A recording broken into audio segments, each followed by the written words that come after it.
Boa noite, meus irmãos. Vamos hoje falar a respeito da fé raciocinada.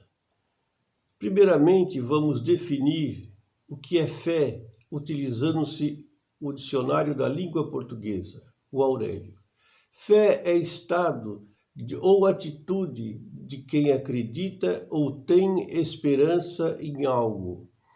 Então, atitude de quem acredita, estado de quem acredita. Com relação à vida após a morte e com relação a um Deus Supremo, Criador de tudo isso, inteligência primária, nós podemos didaticamente falar que a fé se divide em três. A fé do ateu, materialista, aquele que acredita que só existe vida enquanto do corpo físico. O corpo físico acabou, não existe mais nada. Tudo é obra do acaso. Então, eles acreditam firmemente que o acaso criou tudo.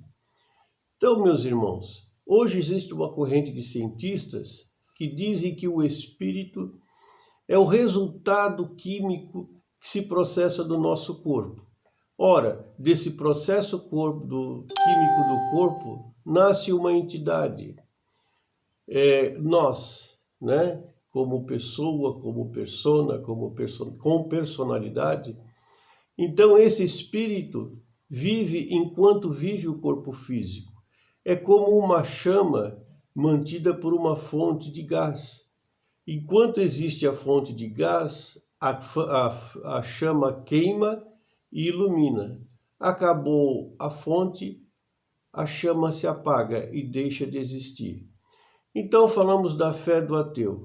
Vamos falar da fé, a fé dogmática, aquela em que é colocada em cima de pontos fundamentais e que não há possibilidade de qualquer discussão ou pensamento sobre ela. Então vamos dizer assim, Deus criou o mundo em 6 dias. Ponto. Isso não se discute. A ciência diz que foi em vários milhões de anos, bilhões. Não vamos discutir com a ciência. Nós acreditamos nisso sem discussão, sem pensamento, sem reflexão. Deus criou o céu e o inferno. O céu eterno, o inferno eterno. Aquele bom cidadão que é bom pai de família, é bom filho, uma boa pessoa na sociedade, se ele não frequentar o templo e não for batizado, irá para o inferno eterno. Da mesma forma, se ele frequentar o templo, for batizado, mas não for um dizimista, terá o inferno eterno. São pontos indiscutíveis. Não tem nenhuma negociação. Então, meus irmãos, nós chegamos então, já falamos da fé do ateu, a fé dogmática, chegamos na fé que a doutrina espírita nos traz. Essa fé raciocinada. O que é a fé raciocinada? É o resultado de um estudo, de uma observação, de reflexão, de debate, para que ela surja em nós, provinda da lógica do pensamento. Então, nós não vamos, num passe de mágica, ter a fé. Essa fé é fruto de trabalho.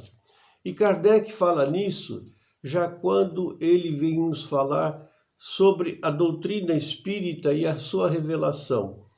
Vamos recorrer aqui a Gênesis, capítulo 1, Fundamentos da Revelação Espírita. Porque a doutrina não foi ditada completa, nem imposta a crença cega, porque ela é deduzida pelo trabalho dos homens, a partir da observação dos fatos que os espíritos colocam sob seus olhos e da instrução que dão a eles. Instruções que os homens estudam, comentam, comparam e das quais tiram suas ideias e suas próprias conclusões. Numa palavra, olha que importante, o que caracteriza a revelação espírita é que sua origem é divina, que a iniciativa pertence aos espíritos e que a elaboração é fruto do trabalho do homem. Então, meus irmãos, essa fé raciocinada está nesse fruto do trabalho do homem. Ela vai surgir aos poucos, à medida que ele se aprofunda nesses conhecimentos.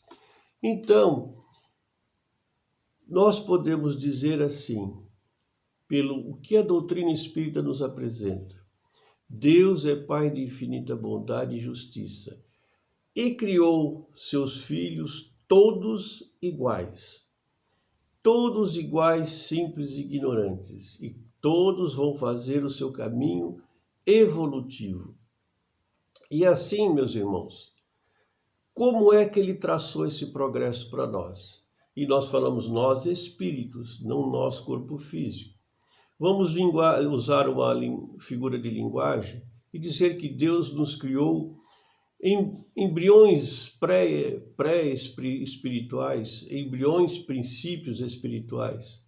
E vamos nos desenvolver utilizando uma ferramenta muito boa, que é a matéria, que Deus sabiamente já criou. E nós vamos atravessar os vários reinos vivos da matéria, desde o vegetal até o homem. Até antes de chegar ao homem, ainda não há um raciocínio pleno das coisas. O ser tem que se guiar por algo que Deus lhes deu, que é o instinto. E esse instinto, então, é o balizador. E Deus quis que nós, desde lá, princípios espirituais, valorizássemos a irmandade, a colaboração, e que um acreditasse no outro. Acreditar é ter fé.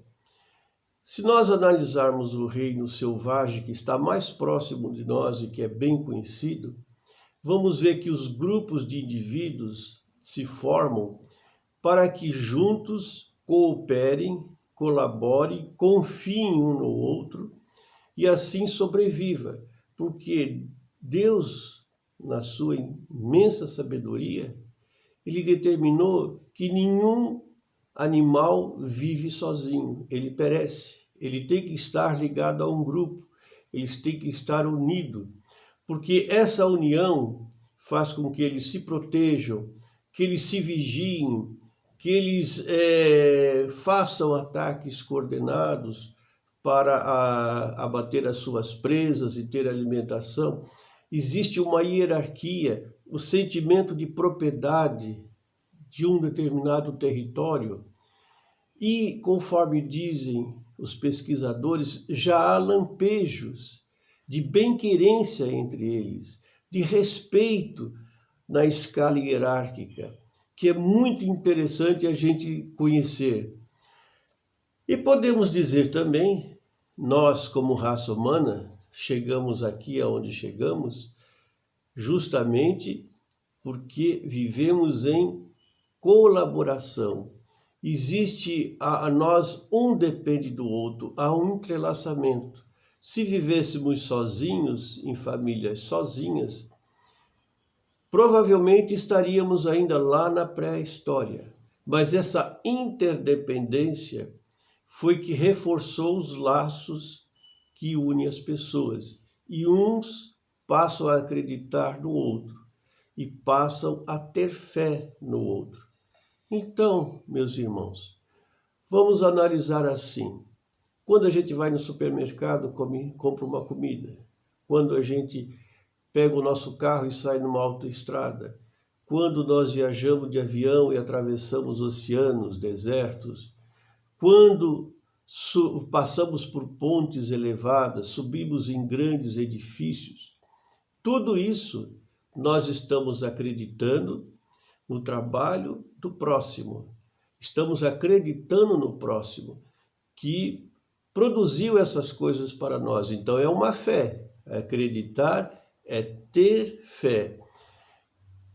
Claro, vivemos num mundo imperfeito, imperfeições há, acidentes acontecem. Mas Nós já acreditamos e temos fé um no outro. E por que a dificuldade de ter fé num sistema tão magnífico que nos dá sol, ar, água, alimento, tão preciso? Por que essa dificuldade de ter fé num ser inteligente?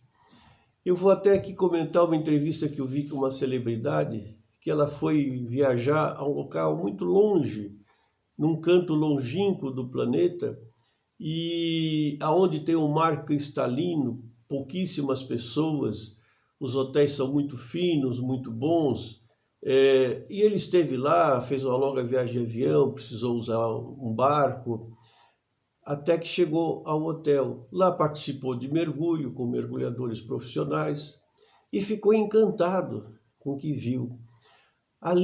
Abaixo da linha d'água no mar, os corais multicoloridos, os peixes multicoloridos, as aves, a vegetação, as árvores. Então, enquanto ele era entrevistado, ele disse assim: parece que tudo aquilo ali saiu de um ateliê de um grande artista, porque tudo tinha um desenho, uma cor, uma pintura elaborada. E a conversa continuou, e ele falando daquelas belezas, e aí, a certa altura, o entrevistador pergunta se ele acreditava em Deus. E a celebridade respondeu: eu não vou entrar nesse mérito, nesse assunto, porque, para mim, tudo é obra do acaso. Acabou a matéria, acabou a vida. Então, meus irmãos, a gente vê que a gente acredita naqueles homens, na sociedade humana que trabalha para nós, e temos dificuldade de acreditar numa obra tão divina. Como diz a doutrina espírita, a fé raciocinada vem pela reflexão, pelo estudo, pela observação. Então, há uma dificuldade, pelo orgulho, de se ver que o acaso não é possível fazer obras tão belas. E vamos recorrer ao Livro dos Espíritos, onde Allan Kardec, na pergunta 4, faz o seguinte questionamento: onde se pode encontrar a prova da existência de Deus? E a resposta: num axioma que aplicais às vossas ciências. Não há efeito sem causa. Procurai a causa de tudo, o que é obra do homem, e vossa razão vos responderá. Na pergunta 8, que se deve pensar da opinião dos que atribuem a formação primária a uma combinação fortuita da matéria ou, por outra, ao acaso? Olha que resposta interessante. Outro absurdo. Que homem de bom senso pode considerar o acaso um ser inteligente? E demais, que é o acaso? Nada. E Kardec então comenta: a harmonia existente no mecanismo do universo patenteia combinações e desígnios determinados e, por isso mesmo, revela um poder inteligente. E continuando com Kardec no Livro dos Espíritos, na questão 9, em que é que, na causa primária, se revela uma inteligência superior e suprema? E a resposta dos Espíritos: tendes um provérbio que diz: pela obra se reconhece o autor. Pois bem, vede a obra e procurai o autor. O orgulho é que gera a incredulidade. O homem orgulhoso nada admite acima de si. Por isso é que ele se denomina a si mesmo de espírito forte. Pobre ser, um sopro de Deus e pode o abater. Então, meus irmãos, nós vamos vendo aqui que a fé raciocinada é uma fé que se constrói, né? Essa fé, ela se constrói pelo trabalho, pelo estudo, pela análise, pelas conversações, pela troca de ideia. Tem que haver esforço. Sem esforço, sem dedicação, nós não chegaremos a essa fé. Portanto, é importante para nós a dedicação ao estudo, a nós queremos nos aprofundar nos conhecimentos da doutrina espírita. E quanto é importante a fé para nós. Nós passamos com a fé a ter uma relação com Deus a partir do momento em que começamos a sentir na sua obra a presença dele nos agasalhando, nos protegendo. A mesma relação de que uma criança pequena tem para com seus pais. Aquela relação de confiança, aquela relação de proteção. Mesmo que a situação esteja difícil, ela sabe que o pai está ali para proteger, o pai e a mãe. Mesmo que ela tenha que tomar um remédio amargo, que tomar uma injeção, ela sabe que aquilo ali é para melhorar a sua vida. A fé em nós, principalmente se ela é raciocinada pelo entendimento, pela razão, ela nos dá forças que resultam numa saúde física e mental muito melhor do que se nós não tivermos fé nenhuma. Por quê? A fé, ela inibe um dos maiores males da humanidade. A fé inibe, controla, deixa dentro de padrões aceitáveis a ansiedade. A ansiedade é o grande mal da humanidade no momento, porque nós, seres humanos, não temos condições, temos dificuldades, temos inseguranças de lidar com aquilo que não conhecemos. No caso agora da pandemia, as pessoas estão envolvidas com tantas informações negativas. Isso gera tantos pavores, tantos medos. E o que a ansiedade faz? O descontrole emocional, ele faz com que a gente tenha taquicardia, falta de apetite, compulsão alimentar, insônia, ideias suicidas. O medo chega a um ponto de levar a pessoa a ter ideias suicidas. Quando nós estamos protegidos, que nós estamos num estado de se sentir protegidos por Deus, como a criança sente pelos seus pais, tudo se acalma, alivia o nosso peito. Sabemos que são momentos difíceis, mas se pegarmos aqui em João 16:33, no mundo tereis aflições, mas tende bom ânimo, eu venci o mundo. Diz assim Jesus. E Jesus já falava da ansiedade, como no Sermão da Montanha. Não andeis ansiosos, dizendo o que havemos de comer, que havemos de beber, com que nos havemos de vestir. Mas buscai primeiramente o reino de Deus, porque vosso Pai Celestial sabe que precisa de todas as coisas. Então, continuando ainda, não andeis, pois, ansiosos pelo dia de amanhã, porque o dia de amanhã a si mesmo terá o seu cuidado. Ao dia basta os seus próprios males, as lutas.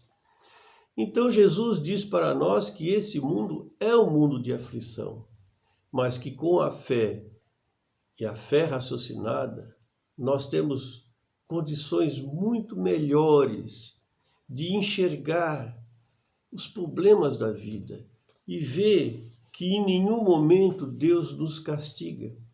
Ele simplesmente nos dá provas para que a gente cresça como espírito, nos aperfeiçoemos, nos tornemos mais inteligentes e também evoluímos moralmente, procedemos à evolução. Nós precisamos desses desafios para poder crescer, a inteligência e a moral, se tornando cidadãos melhores, para o dia que a gente partir em direção ao mundo espiritual, a gente possa estar numa situação bem mais tranquila, bem melhor do que quando aqui chegamos. E como é que a gente pode fazer para acelerar esse processo? Primeiramente, aliviando a nossa mente de tantas informações negativas. É uma sucessão de notícias, de tragédias, que nada faz com que melhore a nossa vida. Nós temos que entender o seguinte: nós estamos aqui na Terra e temos que fazer o melhor que nos compete. Aquilo que não ou aquilo que está fora da nossa condição de resolver, deixemos para que Deus proveja aquilo que é necessário. Sentirmos essa confiança, ter essa postura de sabermos que estamos amparados, ajudados, e fazer aquilo que está ao nosso alcance, que é nossa atribuição desenvolver. Aquilo que não compete a nós, não podemos resolver. Então, por que se amofinar? Agora, temos que fazer as coisas como o cuidado com o corpo. No caso agora que vivemos essa pandemia, sair com máscara, a questão da higiene com álcool. Os cuidados são obrigações nossas. Não vamos dizer assim, não, se eu morrer nessa pandemia porque estava no meu caminho, não preciso fazer nada, então sai de qualquer forma. Não, não é isso. Nós devemos ter todos os cuidados, responsabilidade, agir com prudência, fazer a nossa parte. Se a doença chegar até nós, mesmo que a gente cuidou de tudo, é porque realmente estava no nosso caminho. Mas temos que fazer aquilo que nos compete. Então, como disse Jesus, né, ele fala o seguinte: